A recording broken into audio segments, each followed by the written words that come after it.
हर हर महादेव। नमस्कार दोस्तों, आज के इस वीडियो में आप लोगों का बहुत बहुत स्वागत है क्योंकि आज का ये वीडियो बहुत खास होने वाला है। आज मैं आप लोगों को भगवान शिव के एक ऐसे मंदिर के बारे में बताने वाला हूँ जो अपने आप में एक चमत्कार है। और एक ज़माने में उस मंदिर में रखा भगवान का शिवलिंग हवा में उड़ा करता था, या यूँ कहें कि वो हवा में ही रखा हुआ था जिसे कोई चाहकर भी नहीं हटा पाता था। और हम ये भी जानने की कोशिश करेंगे कि किस वजह से वो शिवलिंग हवा में उड़ा करता था और किस वजह से वो ज़मीन पर वापस आ गया। तो बने रहिए इस वीडियो में अंत तक। दोस्तों, मैं बात कर रहा हूँ भगवान शिव के 12 ज्योतिर्लिंग में से सबसे प्रथम ज्योतिर्लिंग की, जिसे हम सोमनाथ कहते हैं। दोस्तों, सोमनाथ मंदिर का इतिहास बहुत पुराना है। कहा जाता है कि इस मंदिर का निर्माण खुद सोमदेव यानी कि चंद्रमा ने किया था।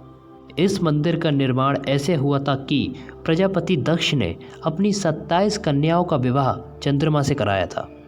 लेकिन चंद्रमा 27 देवियों में से सबसे अधिक प्रेम रोहिणी से करते थे और बाकी की 26 देवियों को चंद्रमा की ये बात बिल्कुल भी अच्छी नहीं लगती थी।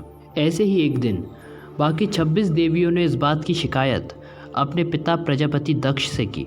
प्रजापति दक्ष ये बात जानकर बहुत क्रोधित हुए, लेकिन दक्ष ने सोचा कि चंद्रमा बहुत ज़्यादा समझदार है तो उन्हें प्यार से समझाना चाहिए। प्रजापति दक्ष ने चंद्रमा को अपने पास बुलाया और प्रजापति दक्ष ने चंद्रदेव से कहा कि हे चंद्रदेव, आपकी 27 पत्नियां हैं, लेकिन आप 27 पत्नियों में से सिर्फ एक को अधिक प्रेम करते हैं और बाकियों के साथ ऐसा अन्याय आप कैसे कर सकते हैं।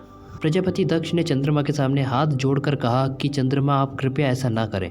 चंद्रमा ने तो उस समय दक्ष से कह दिया था कि हाँ, अब से मैं ऐसा नहीं करूँगा। लेकिन इसके बाद भी चंद्रमा सबसे अधिक प्रेम रोहिणी को ही कर रहे थे। और जब ये बात फिर से दक्ष को पता चली तो दक्ष क्रोधित हो गए और दक्ष ने क्रोध में आकर चंद्रमा को ये श्राप दिया कि हर दिन तुम्हारा तेज कम होता जाएगा। अब हर दिन अपना तेज कम होता देखकर चंद्रमा भयभीत हो गए और चंद्रमा ने भगवान शिव की आराधना करी। भगवान शिव की कड़ी तपस्या के बाद भगवान जब चंद्रमा से प्रसन्न हो गए तो भगवान ने चंद्रमा के दोष का निवारण किया और चंद्रमा ने भगवान शिव के सम्मान में वो मंदिर बनवाया और उस मंदिर का नाम सोमनाथ पड़ा। सोम यानी चंद्रमा और नाथ यानी प्रभु शिव शंकर। दोस्तों, एक कथा ये भी है कि भगवान श्री कृष्ण ने अपने प्राण इसी स्थल पर त्यागे थे। दरअसल क्या हुआ कि एक बार पेड़ पर बैठकर श्री कृष्ण बांसुरी बजा रहे थे। उसी वक्त एक शिकारी वहां पर आया। शिकारी ने देखा कि पेड़ पर एक सोने की चीज़ बहुत ज़ोर से चमक रही है। शिकारी ने तुरंत निशाना साधा और बाण चला दिया। वो निशाना सीधा जाकर श्री कृष्ण के पाँव में लगा। दरअसल दोस्तों, श्री कृष्ण के पाँव में एक ऐसा तिल था जो कि अक्सर सोने की तरह चमका करता था। बस इसी तरह श्री कृष्ण ने अपने भौतिक शरीर को त्यागा और वैकुंठ के लिए प्रस्थान कर गए। अब मैं आप लोगों को सोमनाथ मंदिर का इतिहास बताता हूँ। दरअसल इस मंदिर को समय समय पर कई मुगल शासकों ने लूटा और पूरी तरह से तबाह कर दिया। सोमनाथ मंदिर को 17 से ज़्यादा बार मुगल शासक द्वारा लूटा गया था। सोमनाथ मंदिर को 1024 में महमूद गजनबी ने पूरी तरह से तहस नहस कर दिया। वो मंदिर का सोना, चांदी, हीरे जवाहरात लेकर अपने देश चला गया और उसने भगवान की शिवलिंग को तोड़ने की भी बहुत कोशिश की, पर वो तोड़ नहीं पाया। तब उसने अपने सैनिकों से कहकर मंदिर के आसपास आग लगवा दी। उस वक्त सोमनाथ में नीलमणि के 26 खंबे लगे थे, जिसमें हीरे मोती के अलावा अलग अलग रत्न जड़े थे। इन बहुमूल्य रत्नों को लुटेरों ने लूट लिया और मंदिर को तहस नहस कर दिया। यूं तो सोमनाथ मंदिर को कई मुगल शासकों ने लूटा, लेकिन गजनबी का लूटना इसमें सबसे ज़्यादा दुखद बताया जाता है, क्योंकि गजनबी ने सबसे ज़्यादा कत्लेआम किया था सोमनाथ मंदिर को लूटते समय। महमूद गजनबी ने उस वक्त मंदिर में दर्शन करने आए कई श्रद्धालुओं का कत्ल किया था। गजनबी के मंदिर लूटने के बाद राजा भीमदेव ने इस मंदिर की पुनः स्थापना करवाई और इसके बाद कई भारतीय राजाओं ने इस मंदिर में सुधार करवाए। जिस तरह भारतीय राजा इस मंदिर को बार बार बनवाते गए, उसी तरह मुगल शासक के लुटेरे इस मंदिर को बार बार लूटते रहे। 1297 में अलाउद्दीन खिलजी ने सोमनाथ मंदिर को ध्वस्त कर दिया। आज़ादी के बाद देश के पहले राष्ट्रपति डॉक्टर राजेंद्र प्रसाद जी ने भारत की शान और स्वाभिमान को बढ़ाने के लिए फिर से मंदिर को बनवाया, उसका निर्माण किया।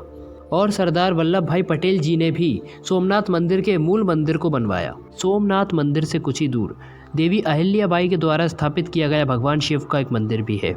दोस्तों, अब मैं आप लोगों को बताता हूँ कि इस मंदिर में रखा हुआ भगवान शिव का पवित्र शिवलिंग किस वजह से हवा में उड़ा करता था, इसके पीछे का राज क्या था। जब महमूद गजनबी सोमनाथ मंदिर को लूट के जा रहा था तभी उसने देखा कि भगवान शिव का एक शिवलिंग ऊपर आसमान में तैर रहा है, मतलब आसमान में स्थित है।